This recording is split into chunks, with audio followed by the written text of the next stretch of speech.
In marriage, maintaining peace can be challenging because your partners sometimes do things that unintentionally disrupt it. But here's an important question. Could you be doing something that pushes your partner away? After 7 years in a happy and fulfilling relationship, I've noticed that couples often fall into patterns that make it hard to stay close. These are the 5 behaviors that can push your partners away without you even noticing it. Picture this. A couple is driving home from a dinner party. No music, just the sound of the road. He made a little joke about her at dinner. One of those quick one-liners that gets a laugh, but it hit her wrong. She felt the sting. She smiled in the moment, but the second they got into the car, her emotions took over. He glances over trying to read her. Hey, you good? She stares out the window. I'm fine. But everything in her body says otherwise. That drive home, dead silent, heavy, and neither of them say what actually needs to be said. That right there is passive aggression. It's not yelling. It's not name calling. It's not anything else. It's the quiet stuff, the sarcasm,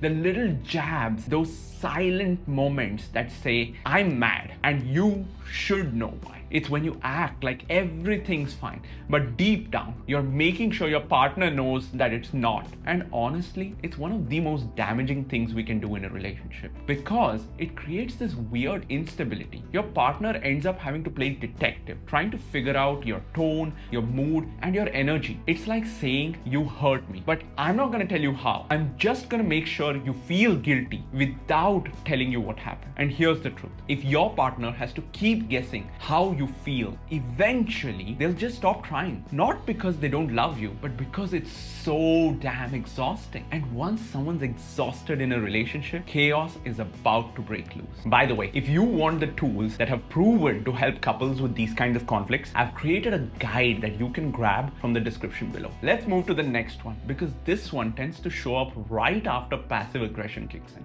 Let me take you into a moment that is the perfect metaphor for a pattern that way too many couples fall into. They're lying in bed, both scrolling, both pretending that they're not bothered about what's happening. Earlier that day, she didn't send her usual good morning text. He noticed it and felt a little hurt. So he didn't text her. She forgot, but hoped that he would initiate for once. And now they're both here, backs against each other, no words, both waiting for the other person to break first. It's not about the text anymore. It's about who's gonna care enough to go first. And when no one does, that silence gets louder, both dwelling in their hurt, both feeling more hurt with each second passing, both trying to win the conflict. That's tit for tat. And it's not just about the texts or who called who first. It's that mindset of you didn't plan the last date? Cool. I'm not gonna plan the next one either. Or you didn't ask how my day was? Fine. I'm gonna do the same to you. It's emotional revenge, dressed up to look like fairness. Yeah, on the surface, it feels like justice. But underneath, it's chipping away at your relationship, little by little. Because instead of saying that hurt me, you try to make them feel the same level of pain. And here's what makes it even more mind-boggling. We assume they're gonna feel the same pain we did, but they might not. They might not even notice what happened. And when that happens, you feel even more invisible because that silent protest that you're trying to do, it just didn't land. So you double down. You want to make sure that they know what you're feeling. And just like that, love becomes a competition. And let's be real, when both people are trying to win, the relationship loses. Which brings us to the next one, because when tit for tat starts, this next behavior is not far behind. Say it's the evening of the wife's birthday. She walks through the door expecting something. A dinner maybe, a little surprise, a bit of effort. But he's on the couch in sweatpants, watching TV. Happy birthday, he says, and hands her a paper bag from the bakery down the street. Just a cupcake without even a candle is what she thinks. What he doesn't know, 3 months ago, she went all out for his birthday. A weekend getaway, his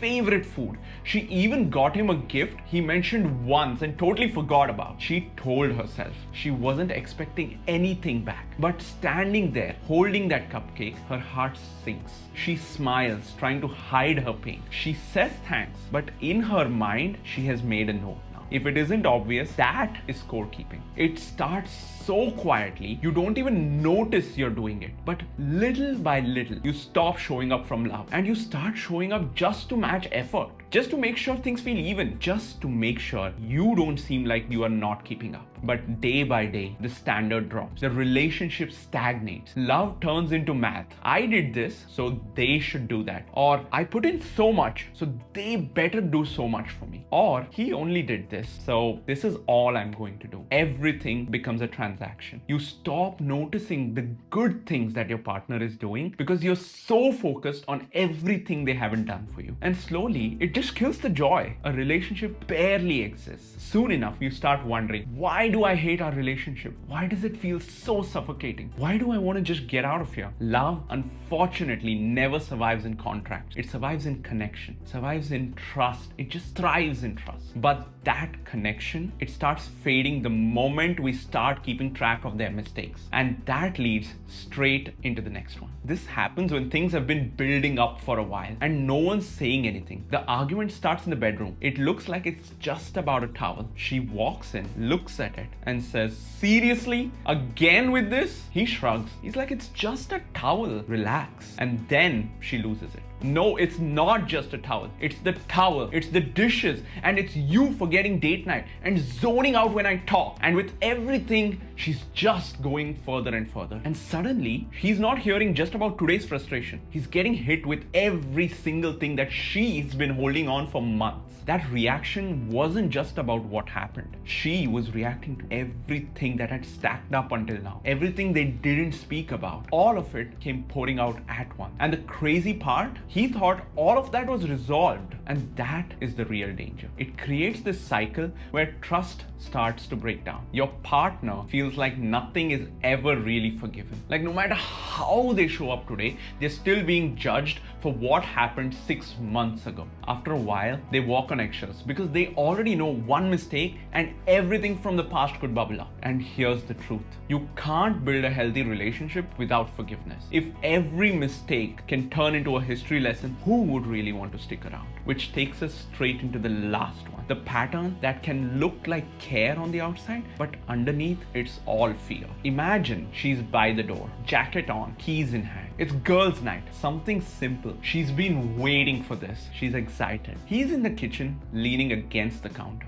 And a voice just says, "Who's gonna be there?" She pauses. She already knows where this is heading. "Just the girls," she responds. "Any guys?" "You seriously asking me that again?" She sighs. It's not loud. He's not yelling, but it's every time. Every time she makes plans, his suspicion isn't far behind. So eventually, she just stops going. Not because he said no, but because she's tired of feeling guilty for wanting her own life. That's control. Not always aggressive. It need not be loud, but it's there. Control can even show up as concern sometimes. "I just want what's best for you," or "I just don't want you to get hurt." But under the surface, it's fear. It's that insecurity. It inevitably is going to kill trust. It creates this power imbalance where one person becomes the supervisor, the other becomes the supervised, not knowing what to do because they always feel like they need permission. They constantly need permission just to be themselves. Nobody wants to be micromanaged. That's not love, that's prison. And when people feel trapped, they either rebel